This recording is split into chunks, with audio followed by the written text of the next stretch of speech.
Assalamualaikum warahmatullahi wabarakatuh. Ya, berjumpa kembali bersama saya Diah Apriana, pengampu guru mata pelajaran Sejarah Indonesia kelas 10. Untuk materi selanjutnya kita akan bicara tentang materi sistem demokrasi liberal atau yang biasa disebut dengan sistem pemerintahan parlementer. Semoga siswa-siswi semuanya dalam keadaan sehat walafiat. Untuk materi selanjutnya kita akan bicara tentang sistem demokrasi liberal, di mana sistem pemerintahan liberal ini adalah berasal ketika awal Indonesia merdeka. Jadi awal Indonesia merdeka itu Indonesia menganut sistem pemerintahan liberal dengan kabinet parlementer, yaitu antara tahun 1950 sampai dengan 1959. Jadi yang disebut dengan sistem pemerintahan parlementer atau sistem pemerintahan liberal itu adalah sistem di mana ketika Indonesia itu semua tanggung jawab pemerintahannya itu terletak pada parlemen atau DPR. Nah, nanti Perdana Menteri, ya. Nah, kemudian apa tugas dari presiden? Presiden itu hanya mengawasi saja. Jadi yang menjalankan pemerintahan, yang membuat program itu adalah parlemen atau Perdana Menteri dan jajarannya. Nah, ketika awal Indonesia tahun 1950 Indonesia itu ada 7 kali pergantian kabinet. Ya, 7 kali. Kenapa? Dalam waktu 9 tahun itu Indonesia berganti parlemen atau perdana menteri selama 7 kali. Itu dikarenakan adanya beberapa faktor. Ya. Faktornya antara lain adalah yang pertama itu adanya perbedaan ya partai politik, karena pada awal Indonesia merdeka itu dibuatlah partai politik. Nah, sehingga banyak mereka itu mementingkan kepentingan politik mereka sendiri.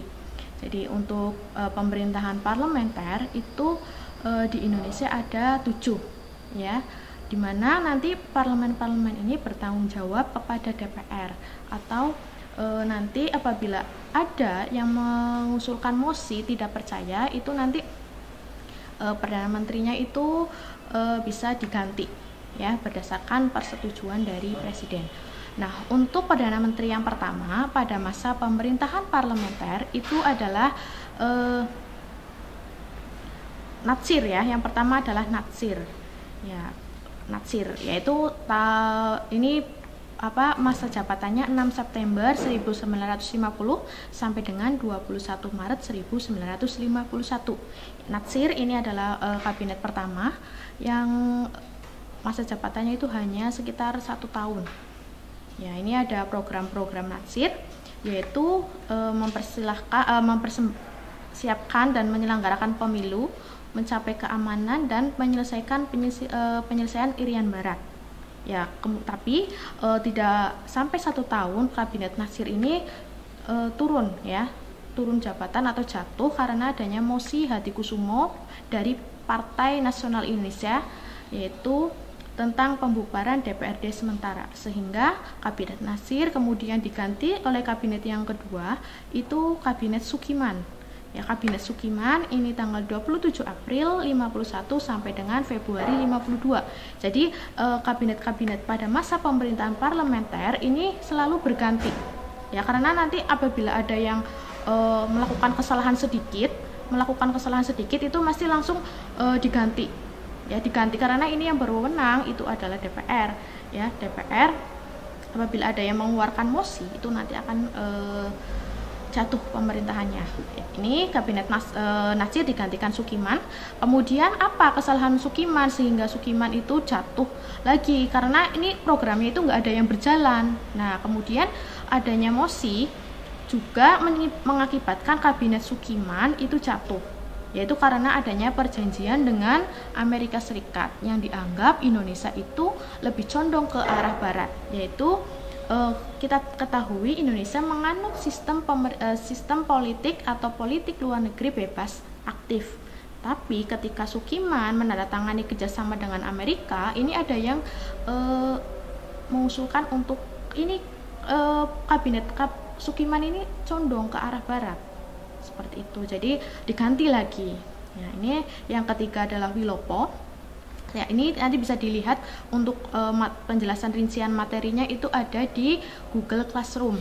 Nah, ini saya hanya menjelaskan poin-poinnya saja.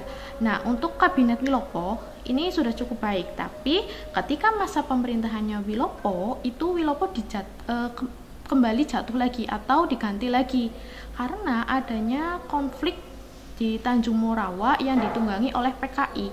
Nah, kabinet Wilopo ini tidak berhasil untuk menyelesaikan konflik sehingga jatuh lagi, yaitu diganti oleh kabinet Ali Wongso, ya, kabinet Ali 1. Jadi Ali itu ada dua, nanti ada Ali 1 dan Ali 2. Ini yang Ali yang pertama. Nanti untuk program kerja, keberhasilan dari kabinet Ali ini bisa dilihat nanti di Google Classroom. Jadi kalau Ali ini terkenal dengan pada masa pemerintahannya Ali itu adanya penyelenggaraan konferensi Asia Afrika di Bandung yang pertama kali, yaitu yang mempelopori gerakan non-blok.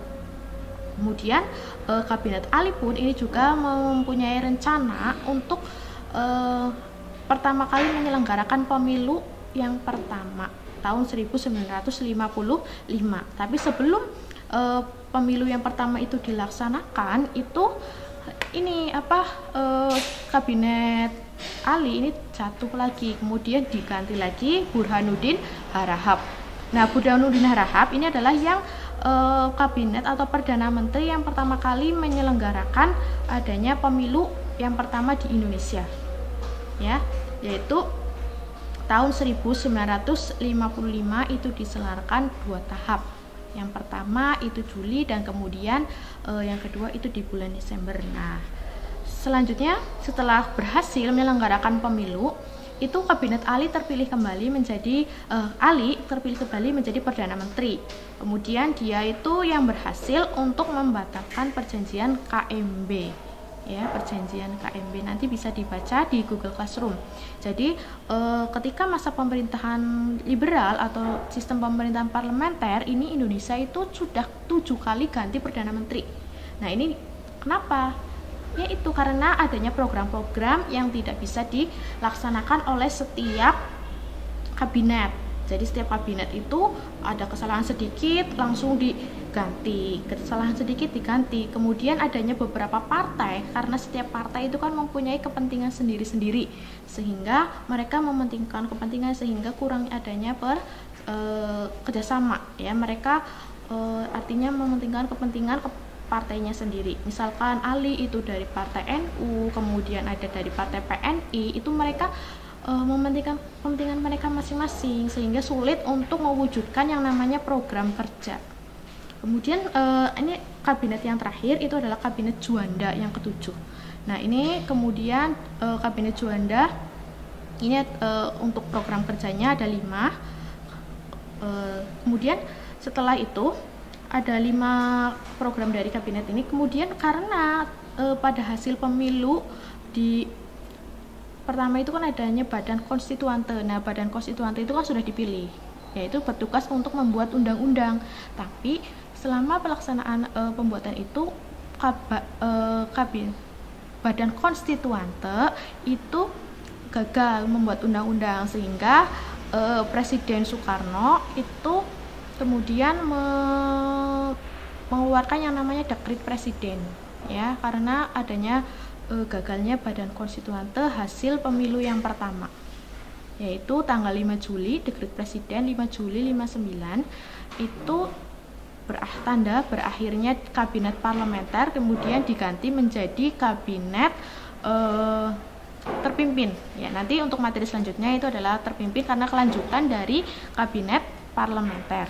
Ya, jadi untuk ini penyampaian materi tentang sistem demokrasi liberal itu di mana Indonesia itu mengalami 7 kali pergantian kabinet pada awal Indonesia merdeka. Jadi setelah Indonesia merdeka, bebas dari penjajah, kemudian sudah mempunyai negara sendiri, sudah tidak ada ikut campur dari bangsa barat, Indonesia itu mengalami beberapa kendala dalam menjalankan pemerintahan, jadi tidak mulus ya, jadi ada beberapa kendala. Nah, salah satunya adalah pada masa parlementer atau awal Indonesia merdeka, itu Indonesia mengalami beberapa kegagalan parlementer selama 7 kali, sehingga pada tahun 50 sampai 59 disebut pemerintahan yang tidak stabil. Seperti itu. Ya, untuk tugas itu nanti kalian bisa menuliskan di Google Classroom, kemudian sebutkan kelemahan dan kelebihan masing-masing kabinet. Kemudian tulislah mengapa sistem pemerintahan parlementer itu disebut sebagai pemerintahan yang tidak stabil.